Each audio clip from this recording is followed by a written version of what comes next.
We are back in the black hole of real estate, and wow, everybody seems to be talking about tariffs this week, so I thought we would talk about it too. This is your host, Ron Wysakarski, for the black hole of real estate, and you cannot escape the word tariff no matter where you go, where you look online, what you're listening to, conversations with people who would never use the word tariff. Now it seems to be on the tip of everybody's tongue. So, let's talk about how it affects the real estate market, because it does. And it's not what you think. It's not a tax on real estate or sales, but it's the impact of people pausing and not acting on real estate things that they may be doing. They may be delaying a sale, delaying a purchase. They may be delaying an investment or a flip, or maybe a move where they're going to buy one home and sell at the same time. There's all these other combinations of things that would occur in real estate. And we are in an action economy, especially if you're on the sales side in real estate, and this is not the sort of a market where you can sit back and wait for the phone to ring. And when you are speaking with people on a daily basis about the help that you can provide service-wise in the real estate industry and research-wise, when you're hearing a lot of people say, listen, I just want to find out until this thing, hold off until this thing is over and find out more about these tariffs, there's always going to be something that's going to get in the way. COVID didn't actually get in the way of things, but rising interest rates caused people to pause. Buyer-broker agreements last year, boy, that was a little bit nerve-wracking until it wasn't. It turned out to be not that big of a deal. And then we looked at different interest rates not coming down. That caused some people to pause. And then, of course, there's all these things going on with elections and budgets and things and Doge. There's a lot going on. And it's easy for most people to go into that paralysis state and just not do anything for a minute.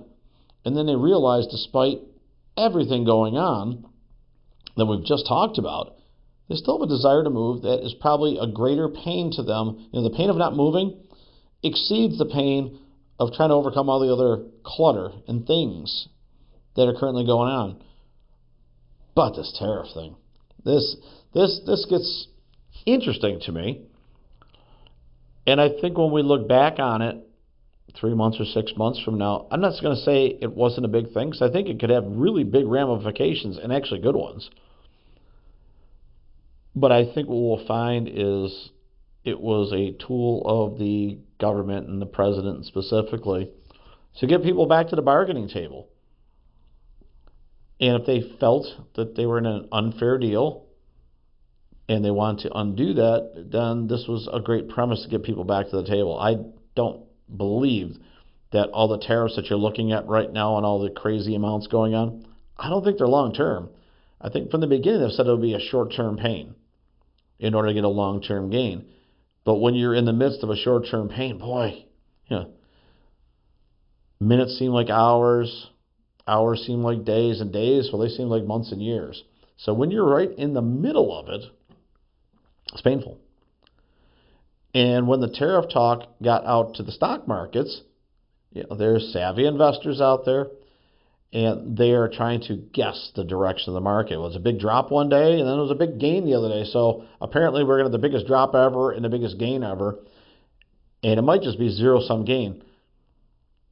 So now we have this tariff conversation, which is looming over many buyers and sellers in the real estate space. And they're concerned about, if I make a purchase,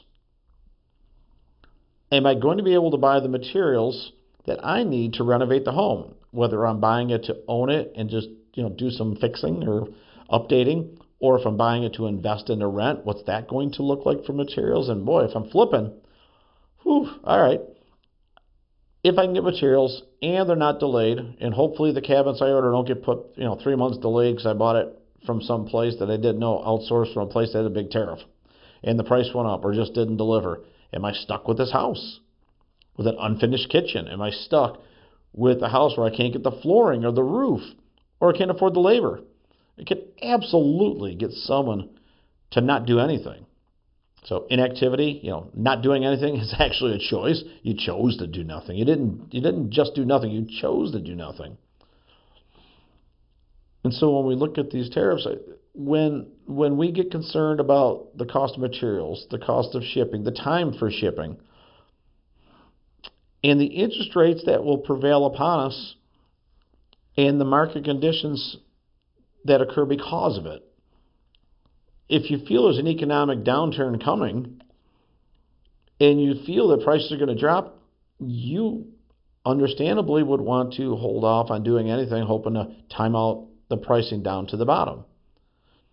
But if it whipsaws around and it temporarily goes down, kind of like the stock market, and goes right back charging forward, could you be in an even worse situation by waiting?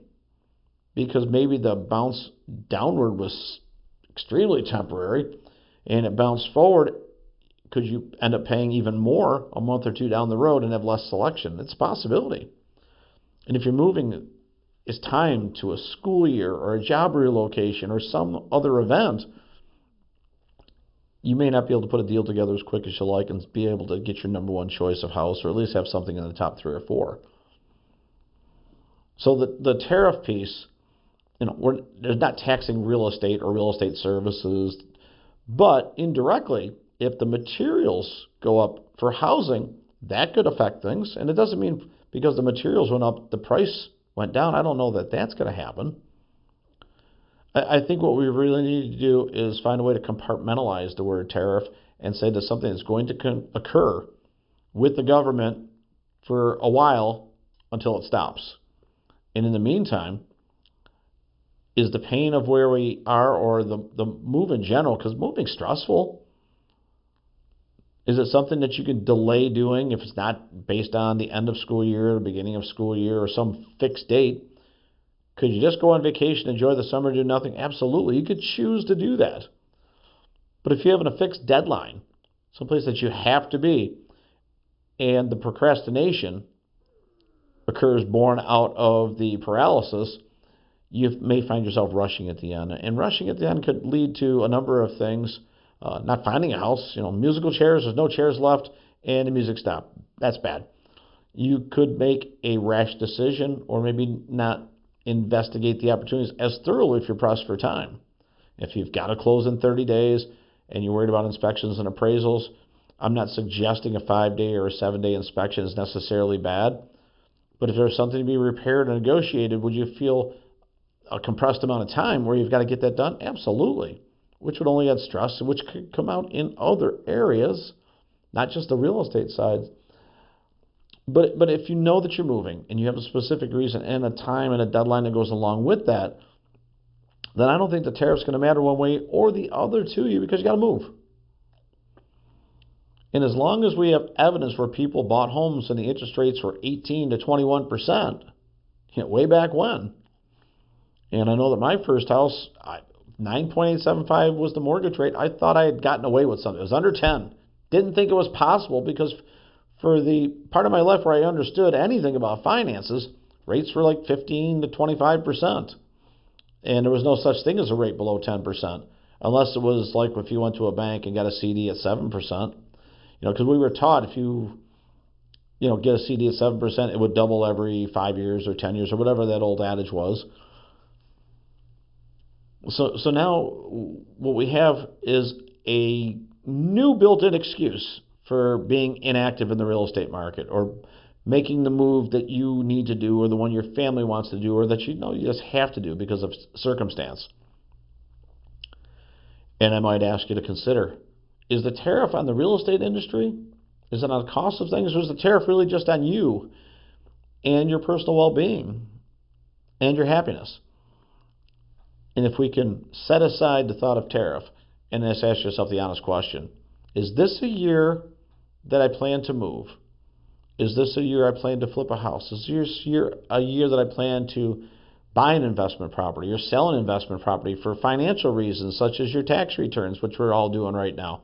I think that's the path right now. So I'm not solving a tariff that's way, way above anything that I would be able to do easily or really, really well.